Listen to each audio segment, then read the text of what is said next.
Hello everyone, Michael Mackinven here. Thank you very much for joining us, and thank you for a very cool question the other day. We were asked if we could give you a list of good streets and bad streets in our chosen area of Otara. So we've decided to put this little video together for you, hoping that it will be of benefit to you. So we're going to talk about some areas, but more importantly we're going to talk about some insights into the process behind why I think some areas are good and why some areas are bad. If we think about, for example, Bob Jones, he's arguably New Zealand's most famous property investor. He would look at a property or at a street very differently to how you or I would look at a street or a property, and the way that he would look at it, his insight into that property would be based on his learning and experience of investing in property. So we need to develop and improve our own instinct for identifying a good deal, and similarly we need to develop our instinct to know a bad deal. So it might sound like an easy question, where's a good street, where's a bad street, and it's okay, I can rattle off a number of streets and say, yeah, this one's good, this one's bad. But it's actually a little bit more difficult than this, because it relies a lot on instinct of identifying future value and future risks, which will be different for different people. So again, on the surface, sounds very easy to do, yeah, good street, bad street, but in reality very difficult. A couple of these reasons that it's difficult are, first of all, a street, on one end it might be really good, but on the other end of that street it actually might be quite bad. So that's one reason it's quite hard to say this street is bad, for example. Another would be there might be some overhead power lines going along or across the street, which would mean it's not so good. But then again, if you're buying the property for a really good price and it's in not such a bad area, it's actually in a good area, then it might be a good deal. Number three, this is third reason that it's very difficult to say this is a bad street and this is a good street, is that it depends on your purpose. If you are trading, or I'm trading, for example, then we become very sensitive to the immediate vicinity. If we've got we're buying a house down a driveway, for example, and the front house is quite run down and there's some old cars and there's some people partying up the front all the time, then we're going to struggle to do up our back property and sell it in a very short period of time, just as an example. So we're very sensitive to the immediate vicinity. If we're buying it for the long term buy and hold, we're far less sensitive to a bad street, because we know that if there's a couple of bad neighbours in the street, we're going to be there longer than they are. Another reason it's quite bad to say, or quite difficult to say, this is a bad street, this is a good street, is that what was a bad street several years ago, for example, I've got a couple of examples here. What was a bad example? Ferguson Road, for example, that's the F there, or Antrim Crescent, or further down the page, Franklin Road or Kudu Road, were actually quite bad streets a few years ago, but now they're really good streets. And so often what are good streets right now, we can reasonably expect them to be good streets in the future.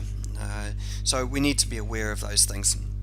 So it is difficult to do and just give a categorical answer, this is good or this is bad. So the more important thing is that we need to train ourselves and develop our gut instinct of what is a good deal and a bad deal. And that brings us to a further difficulty. So if we need to rely on our gut instinct of what's good and what's bad, how can we trust our gut instinct? How do we know if our gut instinct is correct or not? For example, if Sir Edmund Hillary is looking at, or was when the great man was alive, if he was looking at a mountain to climb, he might look at that with a very different risk profile, say, yep, I can handle those risks, or no, this is too hard for me, this is too scary for me, whereas everything would be too scary for me. Similarly with property, if I look at a property in Otara and say, wow, this is a great deal, this is a really good property for these reasons, someone else might look at that and say, no, that's too risky for me, I don't see good value in that. So what's correct, what's right? And it's very difficult to say that. Every person is different, of course, but our instinct and our gut feel changes as we get more experience. So the single most important thing, I think, is to spend time in the market, and in your particular chosen area, getting to know the market even more so that you can make more experienced and better decisions. There's another thing that we need to be aware of as well, and this is something that a lot of people talk about, is emotion of the deal. And a lot of people say take out all emotion, and it does tie in a little bit to instinct, and investors will say no, don't use any emotion. I don't agree with that at all. I think it's really important to have emotion when you're buying a property, but it should not be our emotion. It shouldn't be the emotion of the investor. It should be the emotion of our end buyer or our end tenant, in other words, our client. So we're always thinking in the perspective of our client. That's really important to involve that emotion. Therefore, we look at a property in Otara and our emotion would say, I'd never live there, that's too run down for me, or whatever it is. But no, let's think about it from the perspective of the person who is going to live there. Would they live there? And so we need to perhaps spend some time getting to know the people that are going to be in our chosen market.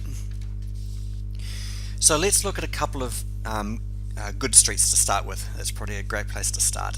And if we look at the blown out topographical map, is this a topographical map? A helicopter view of Otara.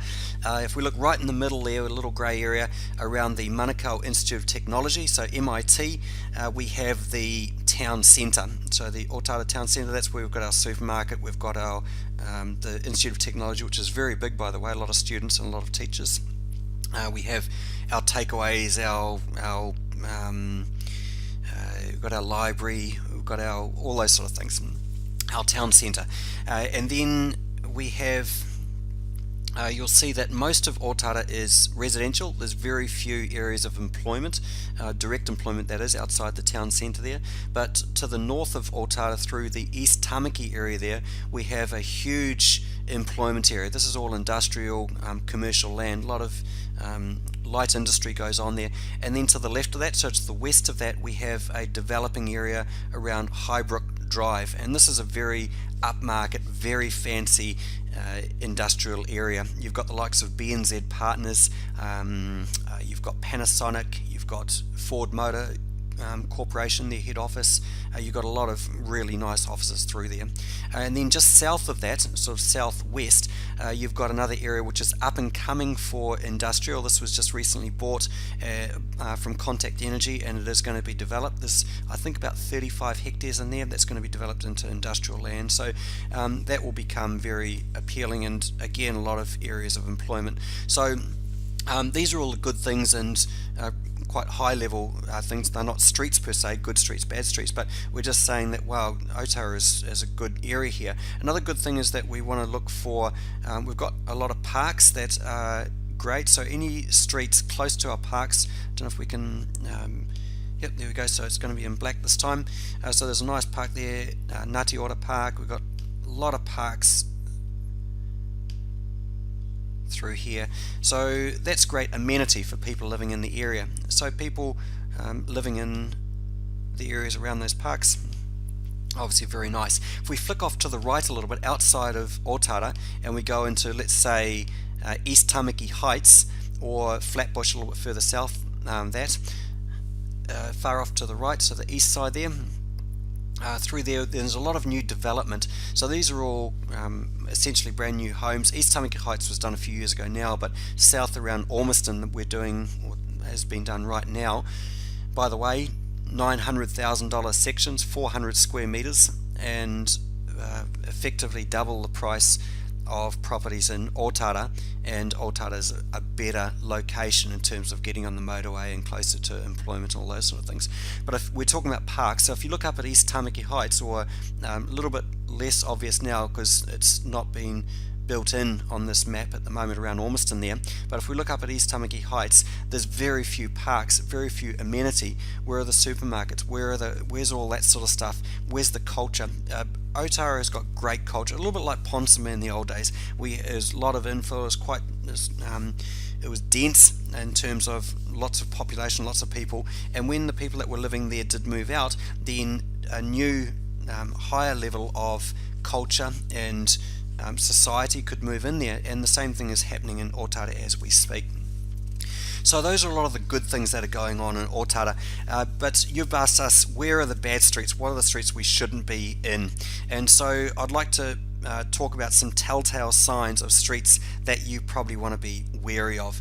We're not going to categorically say here's a list of all the streets that you don't want to be on, but there's a few things that you need to just watch out for. The first of those is there's a lot of old state houses, though those old two-story houses that were built back in the 60s for people that had been brought into New Zealand often for manual labour, and they were put in these sort of houses, and it was quite disastrous at the time. Going to the 70s and 80s, there were lots of social problems that were caused by these, and often even now they're still occupied by lower socioeconomic families. So we need to be just a little bit careful of going into the middle of big areas of these houses. They're not necessarily bad, just need to be aware of them. Another thing is areas of poor infill. Fortunately, there's not so much poor infill in Otara because they haven't had the value in the land of recent times to be able to develop that much. It's happening more right now. We're getting more infill, but here's a little example, a little cul-de-sac off Waimate going in there. You've got off that cul-de-sac one, or the yellow line there, the little street there, 1, 2, 3, 4, 5, is it 5, 4 houses going off that street. This is the sort of thing that you want to stay away from as much as possible. So you lose control to a certain extent. You've got other people sharing your driveway, and it's not necessarily a bad thing, especially in the likes of the North Shore, for example. It's quite common, but in Otara it can create issues. So preferably you'd be looking for something on the right hand side to the east of the circle area, the red circle there around Piako, for example. Number 11, 13, 15, through those sort of houses there are examples of houses that are not recent infill houses. So they've got big sections. This is really good real estate, really good property. So those are good examples. But the ones on the left hand side, and I think it's said Antike or Antike, those ones not so good, being infill. So if you're looking at a street with lots of infill, there are a couple of examples. Another one is Kumbi, for example, which is a little bit more off towards Flatbush. I won't worry about bringing that up on here, but that's another example that was built in the 70s, 80s, so you've got a lot of fibrillite, slightly more modern, but cross-lease, packed in type sections. I think that Kumbi recently became the noisiest street in Auckland, the most call-outs for noise control, by the way. But yeah, so again, we've just got to be careful of that infill. Another thing we've got to be wary of, and there are a lot of these, are the high-tensioned pylons, the power lines that go right through, the trans-power lines that go right through the middle of Otara. So there are 5 of them, one clump of 3 and another clump of 2, and they go right through the middle. So we've just got to be wary of these. They do certainly devalue the property, so they're worth less when you buy them, and they're worth less when you sell.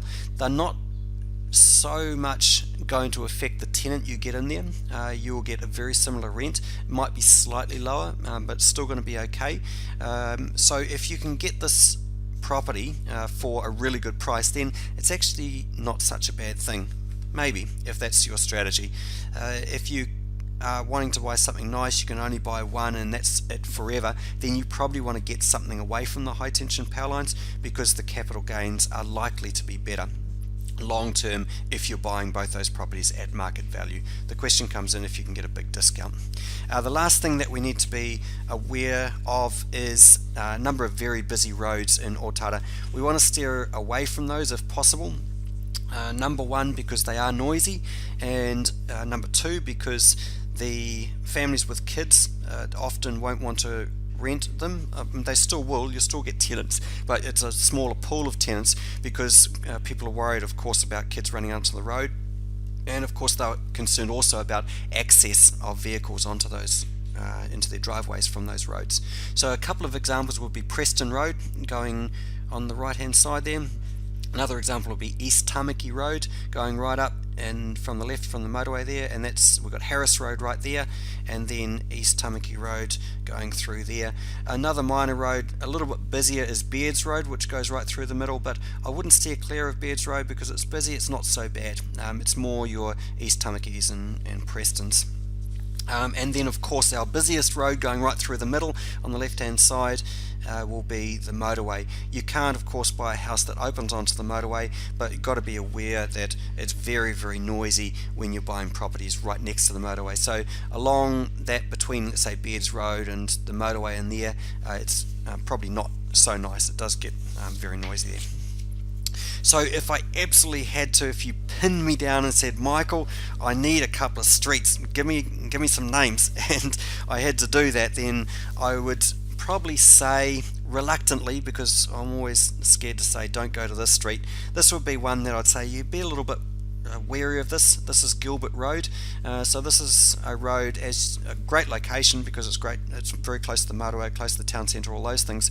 However, you've got a number of high tension power lines going over the top of it. They all go into the substation just up to the top there. There we go, high tension power lines over the top there, and we've also got a number of those old staties along there too, so it's a little bit dodgy, I guess. However, you go down to the end of Gilbert Road, up towards the Sir Edmund Hillary Collegiate Junior School there. It's not so bad. Going to Alexandra and Franklin, it's real. When I say not so bad, it's actually really nice down that end. So yeah, there's number one, Gilbert. Another one I'd say be wary of is Clayton and also Everett. So we've got a couple of places down here, and then some of those streets off there, Whitley Crescent and Cooper, and a couple of those that get in close to the motorway there. You've got your high tension power line sort of down a bit of a dip, and just doesn't feel so nice. So there's a couple of actual streets that I've stood out and said be wary of these. So more than anything, more than saying this is a street to go to, this is a street not to go to, I think the most important thing is to develop our gut instinct and develop our understanding of the emotion of our client. So how do we do that? Well, we need to get to know them. We need to get out there, visit properties, and I encourage you to do this in your chosen area or in Otara as well, and Otara is an amazing area to be buying right now. To get out there and visit the local shopping centre, to walk up and down the streets and to talk to the neighbours, to talk to property managers, to maybe visit the Otara markets, which are on every Saturday morning. Highly recommend it. It's a great experience. New Zealand's biggest Polynesian market. Really cool place to go. And just talk to people. Say hi, ask some questions. Go to the local cafe. Yep, there is a cafe in Otara. There's even an art gallery, and there's a swimming pool. I go there almost every day through summer. It's free. The outside pool there. Maybe go and have a swim and check out those sort of places, and you'll find that it's quite an amazing place. So just to recap, it's very difficult to, and dangerous in fact, to say don't go to this street, because it's difficult to categorically say that this is a bad street. I hope you've got that. The next thing is that we need to develop our instinct. We're not born with that. It doesn't come naturally and just from reading a book. We need to, like Bob Jones, we need to get out there. We need to get experience in the market. We need to read books. We need to develop our instinct over time, and only experience will do that.